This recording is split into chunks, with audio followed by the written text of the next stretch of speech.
Winnie the Pooh might be the most beloved and universally recognized bears in the world. But depending on where you grew up, you may have encountered a different version of the bear. And in this video, I want to focus on two very different but very iconic versions of Winnie the Pooh.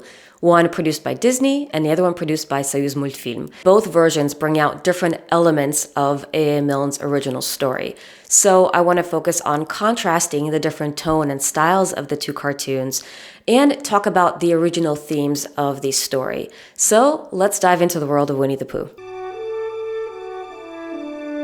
Winnie the Pooh was created by Alan A. Milne and the English illustrator E.H. Shepard. The stories are based on Milne's own son, Christopher Robin, who was born in 1920, and about Christopher Robin's favorite stuffed toys.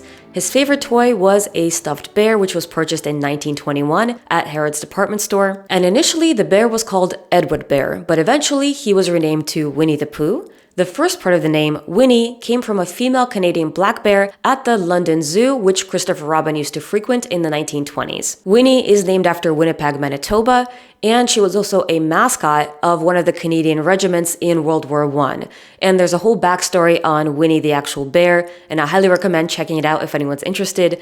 And the second part of the name, Pooh, came from a swan. So when Christopher Robin was on holiday with his family, he encountered a swan, which he named Pooh, and so Winnie the Pooh came to life. And the illustrations of Winnie the Pooh are actually based on E.H. Shepard's son's stuffed toy, Growler. Christopher Robin's other stuffed animals included Piglet, Kanga, Roo, Tigger, and Eeyore. And all the stuffed animals are on display at the main branch of the New York Public Library. The stories are set in 100 Acre Wood, which is also based on a real location, the 500 Acre Wood in Ashdown Forest in East Sussex. With respect to the literary work, Winnie the Pooh made his first appearance in a short story commissioned by the London Evening News in December 1925. And then in 1926, Milne published his first book, Winnie the Pooh, and then in 1928, he published a sequel, The House at Pooh Corner, which introduced Tigger. And then in 1961, Disney received the licensee rights to Winnie the Pooh. And then in 1966, Disney released its first short film, Winnie the Pooh and the Honey Tree, which is based on chapters 1 and 2 of the book. Then in 1968, Disney released its second film, Winnie the Pooh and a Blustery Day. And across the pond, in 1969, Soyuzmultfilm released its first rendition, Vinni Pukh, based on chapter 1 of the book. Then in 1971, Soyuzmultfilm released its second installment, Vinni Pooh Pays a Visit, based on chapter 2. And then in 1972, it released its third and final installment, Vinni Pooh and a Busy Day, based on chapter 6 of the book. Then in 1983, Disney released Winnie the Pooh and a Day for Eeyore, which is also based on chapter 6. And as we know, Winnie the Pooh has continued to live on in numerous versions and numerous stories, but for the purpose of this video, I will solely focus on the early chapters of Winnie the Pooh and the Soyuzmultfilm trilogy, as well as the early Disney works. The book, Winnie the Pooh, and the two cartoon versions are all distinct in their own way. So the book, Winnie the Pooh, is structured as a father telling his son, Christopher Robin, stories about his stuffed toys.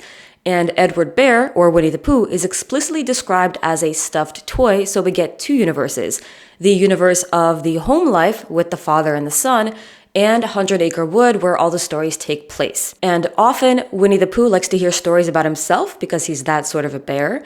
Pooh is described as a bear of very little brain, even though he can be quite clever. So he's a bit of a philosopher and a poet. He likes to compose songs, he likes to compose poems, and he hums a lot. He also asks himself a lot of inquisitive questions. And these are very simple questions, but we do get some inner workings of his mind. And also, Pooh lives by the philosophy of living in the moment, which is exemplified by the fact that he's always out to get honey. And that's how he gets himself into trouble, and that's how he gets into various shenanigans. We also get to meet some of Pooh's friends, which includes Piglet, who is timid but also very loyal, and he's very fearful in certain situations. We also get Eeyore, who's a bit of a pessimist and a bit depressed. We get Rabbit, who's very well organized and can be a little bossy sometimes. And we get Owl, who is a self-proclaimed intellectual, and he can insert certain information sometimes even if no one asks for it. And the book itself has a lot of literary wit. So there are a lot of poems, a lot of songs, more than the two cartoon versions, in fact. There's a lot of wordplay, a lot of riffs, a lot of puns. And so the humor really comes out in this particular book. The book, Winnie the Pooh, became a huge commercial success. So in January 1930, Stephen Schlesinger bought the merchandising rights, which included recording and television rights to the character of Winnie the Pooh, and by November 1931, it was a $50 million a year business. So this leads us to the Disney version, and in the Disney version, the animators wanted to focus on the fact that this is a storybook, and these are stuffed toys coming to life. So the background has a lot of watercolor, and it was designed with cell animation, which is where the animators would draw the objects or characters on transparent sheets, and then overlay them over the background, which allowed the animators to really draw the cartoon much faster. And when we look at the cartoon, it's really representative of Disney's 1960s Xerox era. So had a lot of sketchy drawings and bold lines. And the drawing themselves kind of resemble E.H. Shepard's original illustrations. So they tried to be mostly true to the original illustrations. Winnie the Pooh himself is depicted as a golden and yellow bear with a bright red shirt. And he's very soft and cuddly. His personality is quite naive, slow, and gentle. And he has a primary motivation of getting honey. So he is indeed a bear of very little brain, and he's a stuffed toy that needs to be looked after. The Disney short films kind of present the story as a book. So we see the characters interacting with the text, such as jumping over text. We see the book binding. We see the pages turning. There was a major emphasis on the fact that these are, in fact, stuffed toys, and Christopher Robin is interacting with them. The Disney cartoons do make a few slight changes, such as introducing some of the characters sooner. So we get to meet Tigger, even though he doesn't appear until the sequel. And notably, the story removes the father-son dynamic. So the story is framed as a narrator reading a book to a global audience, and this kind of was designed to create mass appeal. So we're taking away the specific discussion between the father and son. In the Disney version, we are taken straight into the 100-acre wood, and the animations themselves as a whole kind of create a very cozy, wholesome, sentimental ambiance. Of course, this was produced by Disney, which was focused on commercialization and global popularity. It had a very high budget, and the entire story combined with the musical accompaniment was really designed to create high profit and also global commercial success. So there was a great emphasis on high production value. And when we look at the music itself is incredibly beautiful and also creates an entire separate world. So the songs and the music, which was produced by the Sherman Brothers, created sort of a story in and of itself. The music and the songs were part of the action rather than highlighting the action. And Winnie the Pooh became one of Disney's most beloved franchises. It's known all around the world, and in many cases, Disney's Winnie the Pooh became the definitive narrative and visual definition of A.A. Milne's work, such that some people are not even aware of the original work. And in some cases, it overshadows the original work. So generally, Disney created a very sentimental, wholesome, nostalgic cartoon, and it's starkly different from its cousin across the pond. So the Soviet trilogy produced by Soyuzmultfilm really stands on its own and very separate from the Disney version. The director, Pukh, wanted to distance himself from the Disney version, and he did not watch the Disney cartoon when he was developing his own characters. So the style and the characters are quite different. He originally read the book in English and then studied the Russian translation in order to create his version. So the background resembles children's crayon or pencil drawings. It's 2D, very simplistic, very flat. There's no reference to a physical book. So in this case, we are in fact in a forest.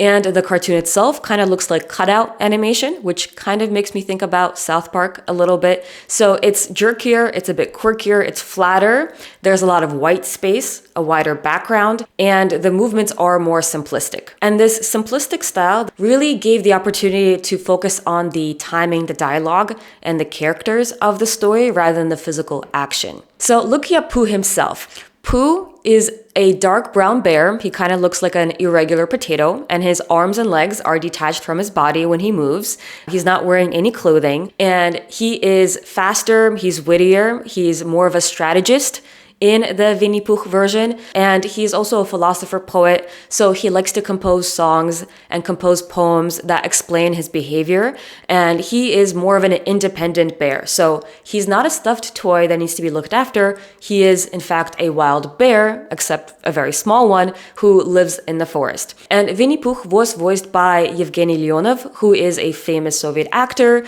He was in such films such as Men of Good Fortune, Gentlemen of Good Fortune. And when you look at the actor and some of his scenes, he kind of captures the essence of Vinni Pooh. So it seems like Vinni Pooh was somewhat modeled after the actor. And they had to speed up his voice in post-production because he had a very low register. So they sped up his voice to create this kind of quirky, fast-talking, witty type of character.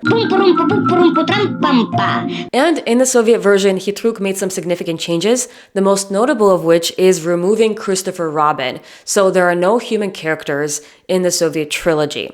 And that made quite an impact. So first of all, it transformed the characters from stuffed toys to real animals in the forest. And then second of all, it removed the power dynamic. So these characters didn't need to be taken care of. They didn't need to be saved. They were independent characters and they were all playing on equal footing. Also, the Soviet trilogy doesn't include some characters. So it doesn't have Tigger, it doesn't have Kanga or Roo.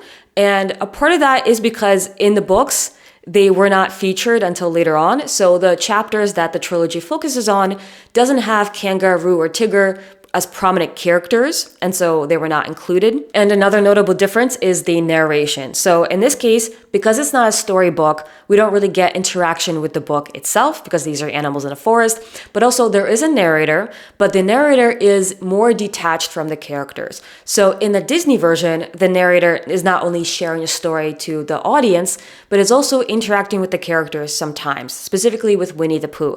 In this case, the narrator does not interact with the characters, but more so describes the personality of the characters or adds some additional humor over the original story. But instead, we also get the characters in Vinni Pooh breaking the fourth wall. So quite often we see Vinni Pooh staring right into the audience, and it's done to deliver a funny line or to provide a look of confusion. And all of that is done to punctuate comedy. So in the Soviet version, there's a massive, massive emphasis on comedy. So to focus on, how this was produced. So in Soyuzmultfilm is of course a state-sponsored entity, and it was not focused on profit. And because of that, they had fewer resources and some economic constraints. And so as a result, the action is more focused on character development and dialogue, and the focus is not physical, but rather verbal. And there are, of course, visual gags, but they're simpler. It's more of a punchline. There's more dead space. There's more of a look at the audience to deliver the comedy. And there's a lot of wit and a lot of humor coming from the language of the story. With respect to the cartoon's success, it was incredibly, incredibly popular, and it has been ingrained into the culture of the post-Soviet states, such that I think that those who have grown up on these cartoons are more familiar with Vinni Pooh than they are with Winnie the Pooh. So for them, Vinni Pooh is the definitive version of A.A. Milne's text. And what I love about the fact that there's two versions is that they stand so well on their own, and they both capture the essence of the text well, except that they focus on various elements of the story. So next, I'm going to dive into the stories themselves and how they're different to really highlight the distinct nature of the two stories. So I want to start with Winnie the Pooh and the Honey Tree and the corresponding Soviet cartoons, Vinni Pooh and Vinni Pooh Pays a Visit. When looking at these two cartoons, we could see that the story is practically identical. Basically, Winnie the Pooh hears some bees, and he decides to go up a tree to steal honey from the bees. But when we watch the cartoons play out, we see that the way that they're illustrated and the way the lines are delivered create very distinct characters and create a very different impression. And when I was looking at these cartoons, it really made me think about the influence of performance. So recently, I listened to an episode of How I Met Your Mother, which is a podcast based on the show How I Met Your Mother. And in this episode, Josh Radnor had said that there's so much significant and value in performance. And what How I Met Your Mother has done a few times is demonstrate how the delivery of the same lines can offer a different conclusion. That it's not just about the dialogue, but the way that the dialogue is performed and delivered that can influence perception and can change the message completely. This is your best work. In all my years teaching, I've never seen anything so, needless to say, this is art. This is your best work? In all my years teaching, I've never seen anything so needless to say this is art. So when we look at Winnie the Pooh and Vinni Pooh, we can see those distinctions come to life. That there are times when the same story and the same dialogue is delivered, but the way that it's delivered ultimately changes the narrative almost. So going to the beginning of the story, we see that in both versions, Vinni Pooh and Winnie the Pooh hear some buzzing, and they deliver these lines. And the only reason for being a bee is to make honey. And the only reason for making honey is so I can eat it. А зачем на свете пчелы? Для того, чтобы делать мед. А зачем на свете мед? Для того, чтобы я его ел. So when we look at the line delivery, we could see how the animation and the way that it's delivered changes the characters a bit. In Winnie the Pooh, there's a lot of action happening. It's very dynamic. There's a focus on the physical layers and physical entertainment. So Winnie the Pooh, when he delivers the final line, it comes off as very naive and sweet. And we're supposed to laugh and find Winnie the Pooh very adorable and simple. But when we look at Vinni Pooh, there's very little action. Again, there's a lot of white background. And the focus is on the character and on his thought process. So while Winnie the Pooh comes off as very simple, naive, and adorable, Vinni Pooh comes off as kind of a thinker. So his thought process is funny, and we're not supposed to take him seriously because his conclusion is very opportunistic. But because he delivers a line very laconically and very stoically, he comes off as a bit of a philosopher. So when he's thinking about the dilemma, he comes off as someone who is contemplating the reasons for existence. And it comes off as a bit serious. And we have this very deadpan look at the audience, which delivers the punchline to the joke. So the look at the audience highlights the fact that this is funny, that he thought very serious and he was very contemplative about the situation. And then there's the final punchline. Для того, чтобы я его ел. And then as the story continues, we continue to see these differences in their personalities and how the animation style sort of highlights different elements. So when Winnie the Pooh is climbing up the tree, he's singing a song, which creates a very comforting environment and a very welcoming environment. While Vinni Pooh is climbing the tree, he's reciting a poem. So he's saying if bears were bees, then they wouldn't be building their houses so high. And that is taken straight from the book. So the Soviet version, Vinni Pooh, really highlights the fact that Vinni Pooh really tries to think through things and he's a creative thinker. And the Disney version really highlights the theatrical experience. It's a very Broadway style music and it kind of creates a very inviting environment for little kids. So going forward, we continue to see the differences in the exact same story. Winnie the Pooh falls down from the tree and he decides to enlist Christopher Robin for help. And in Vinni Pooh decides to enlist Piglet, or Pitachok, for help. And because Winnie the Pooh goes to Christopher Robin, we could see that there's an emphasis on the silliness. Christopher Robin decides to play along because he thinks that Winnie the Pooh is a cute, silly bear. And with respect to Vinni Pooh and Piglet, we could see that Vinni Pooh is kind of in charge of the situation. He wants to further his scheme, and we get some more dialogue from the book. So Piglet brings out two balloons, a green one and a blue one, and we get more of Vinni Pooh's thought process. And he decides to go with the blue one. And in this version, Piglet, while he kind of goes along with Vinni Pooh and he kind of does look up to him and follows his schemes, he's also the voice of reason. Как ты думаешь, они не заметят под шариком тебя? So he's the one who kind of questions some of Vinni Pooh's premises in order to give him a better understanding of his plan. Meanwhile, in the Disney version, there's a greater emphasis on silliness. So Christopher Robin explicitly says, Silly old bear.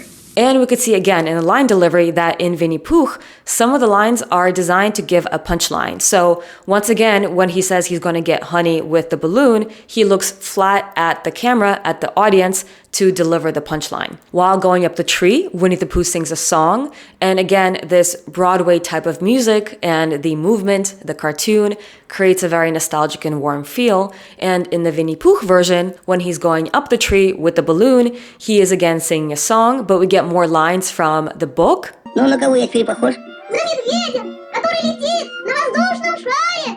А на маленькую тучку разве не похож? Нет, не очень. And again, these lines are meant to be comedic and to bring out the comedy. And when he's singing his song, there's a verse where he says, you know, I'm a little rain cloud, I'm definitely not a bear, emphasizing the fact that he's trying to be strategic about it. In the Disney version, there's a lot of action that happens when it comes to deflating the balloon. So Winnie the Pooh eventually comes down because the balloon deflates because of the bees, and there's tons of physical comedy and lots of beautiful action. In the Vinnie Pooh version, it's much simpler. So Piglet gets his gun and shoots at the balloon in order to get him down, which also comes from the book. So in the book, Christopher Robin gets a gun and shoots down the balloon. And again, all of this is designed to have humor while there's action and there are physical gags because they couldn't animate as much, didn't have as much fluid movement. The gags are simpler and the visual gags are more of a punchline to the joke. And in both cartoons, we could see how the dynamic deeply changes their relationship. So between Christopher Robin and Winnie the Pooh has to be saved and he very much relies on Christopher Robin, whereas in the Vinnie Pooh version, Vinny is calling the shots and he has one thought process after the other, so he thinks on his feet, which he also does in the book. So, you know, he's the one who comes up with, I'm gonna dump myself into the mud, which the Disney version does, but there's a focus on very much on his plan of action. So he's the one who decides, okay, I need to be shut down with a gun, and then he decides these are the wrong types of bees, maybe they're making the wrong honey, which also comes from the book. So the dynamic between Vinnie Pooh and Pukh is much more equal and they're working together as a team, whereas in the Disney version, Christopher Robin kind of goes along with Winnie the Pooh and he tries to save him, but he also doesn't really see him as a strategist. So he looks at his toy bear as a very loving and cute, silly bear that needs to be saved. Now, moving on to the second part of the story of Winnie the Pooh and the honey tree, and the corresponding Vinnie Pooh pays a visit. In the story, Winnie the Pooh visits Rabbit. He eats too much honey and he gets stuck in Rabbit's doorway. And what I like about the two versions is that they place an emphasis on different elements of the story. The plot is identical, but in Winnie the Pooh, there's a focus on when he gets stuck in the door, and in Vinnie Pooh, there's a much greater emphasis on the social awkwardness between Vinnie Pooh and Rabbit. So in Winnie the Pooh, he goes by himself, and Rabbit pretends he's not home, but then he lets him in, and we could see that Rabbit doesn't want Winnie the Pooh over because he's worried he's going to eat all the honey. Pooh, lunch. Oh no. Which Winnie the Pooh does. And Winnie the Pooh is grossly unaware of the social etiquette of the situation. So we could see from the cartoon that he has a very singular intent. He wants to eat honey and he's not thinking about the fact that he's eating all of Rabbit's honey. In Vinnie Pooh, Vinny brings along Pukh or Piglet, and that adds to more comedy in this particular scene. So once again, we see that Rabbit doesn't want to let them in, and Rabbit, while his essence is the same, he's still a very polite, well-mannered, and orderly kind of character. He's a lot less frazzled. We get fewer facial expressions. He comes off as more of an intellectual. И не совсем так орать. Я и в первый раз прекрасно слышал. And in this version, while Vinnie Pooh is still a kind and sweet bear, his intent is verbalized, so his intent for honey and his awareness of the social etiquette is greater than Winnie the Pooh. Когда войдем, главное делай вид, будто мы ничего не хотим. Once Vinnie Pooh is inside the house, the hilarity ensues. So along with Piglet, we see that he's very intent on eating the honey. And again, the focus is very much on how awkward the situation is. And Rabbit clearly wants them to leave. And Vinnie Pooh is kind of playing the social etiquette game. Ну, мы пошли. Сразу никто не уходит. В гостях так не принято. And what I love about this particular story is how these characters are acting like adults. So they're not portrayed as children, they're not childlike. The way that they interact and talk to each other is very adult-like. There's a lot of focus on the dead pauses to bring out the comedy. And the way that those scenes play out kind of give a feel of a situational comedy type of a show, and it feels more adult. So for example, when they're leaving, we see all those social and adult pleasantries that people exchange when they're about to leave. So it's very grown up, which is in stark contrast to how they're drawn. And that contrast with these cute little silly animals and the way that they're behaving like adults really plays up the comedy of the situation. In Winnie the Pooh and the Honey Tree, there's a great emphasis on the physical comedy, and we see that Rabbit tries to make the best of the situation, which also happens in the book. And like in the book, Winnie the Pooh gets stuck for a long time, for several days, and then Christopher Robin tries to help him out, and he says you have to lose weight. And in Vinnie Pooh, he gets out much faster, so he's not there for days. He sneezes and then he gets pulled out. And in Vinnie Pooh, what's funny is that, at the end of it, we could see that Vinny is sort of aware of the fact that he created a awkward scenario, that he ruined Rabbit's house, and so he just bounces super awkwardly at the end. And in Winnie the Pooh, much longer version, again, much greater budget, much greater emphasis on physical comedy and the beautiful animation, and we get introduction of characters like Gopher, and we get to see Owl, and we see how Winnie the Pooh is saved by the rest of the characters.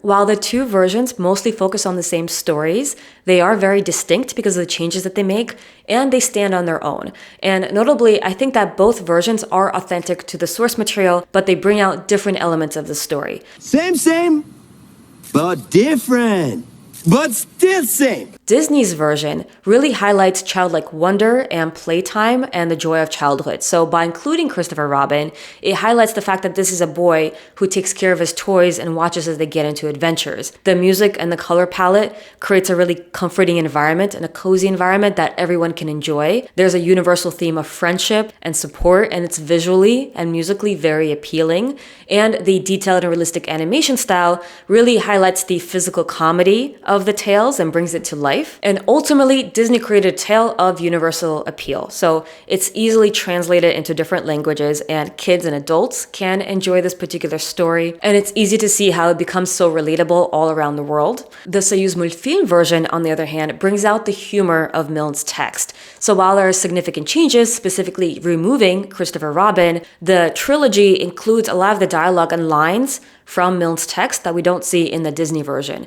The Soyuzmultfilm version has a great emphasis on comedy and comedic delivery, where every scene has a joke in it. And now that I've seen both versions, I think about 50 times each, or I guess maybe 10. But what I think is interesting is that when you look at the Vinnie Pooh version, there's a very strong emphasis on the language itself. So it's not easily translatable. So like I mentioned, there's a lot of adult dialogue. I use some adult idioms, and I think that the words that are used are also used to bring up comedy, and we could see the language that the narrator uses and the language that the characters use make it very distinct to the Soviet culture. So while it's deeply ingrained in the Soviet culture, it doesn't have the same global appeal, even if it was translated, because some things are lost in translation, unfortunately.